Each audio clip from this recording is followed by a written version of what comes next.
Cover of the Standard, there is a good story here, Michelle. Sack house helps without notice and documented pay at your own risk. And this should have been a bigger headline. I like this because house helps are among the least paid, lowly status job that you can imagine.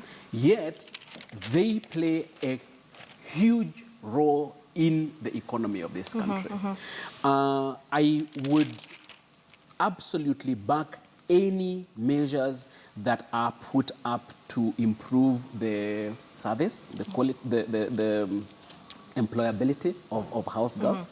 Most of them are women. Most of them are women. There is a gender angle to this. And like I was telling you earlier on, I did quite a bit of research on domestic work when I was at the university.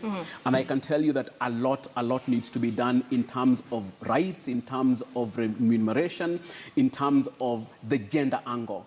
Right, I mean, and I think it's a really good warning, especially on the front page. Just sack house helps without notice and documented pay at your own risk. Because many times people just come home and find she didn't cook. You pack your things and go. So I think it is it's a story. It's a story that we need to pick up on. It is an issue that I don't even know why it is not a national issue. You walk into any average household in this country and you will find a girl, most probably an underage girl, or a girl who dropped out of school, or a girl who couldn't get the normal education that you and I got because of reasons which are beyond her control.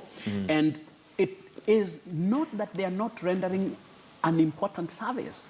It is the value that we attach to the service that they are giving us that is the problem. Right, and you know, just because the Employment Act of 2007 states that termination of employment must be done with a 1-month notice. When it comes to house helps, there's just a bit of controversy because some would think, I'm giving my house help a 1-month notice and I'm going to fire her. Then I expect to go home and have her cook for me. Am I going to trust that food? So I mean, these are some of the things that that come up when it comes to this Employment Act. Which is true, but I guess there are alternatives, because if you're going to give somebody a dismissal suddenly, then there is the law that requires that you give them, I think it's 3 months worth of pay. So if you're not going to trust them to cook for you after that, then they still reprieve for that. Give them 3 months. And talking about the value that you're talking about, Wainaina, it's interesting. I normally look at it and ask, how is it that you lock up your sugar and your unga because you don't trust them to use it, yet you leave them with your child? So you're left wondering, what's more important? Is it your child or your sugar? So, and like I have said, the problem is the value that we attach to the service that they give us.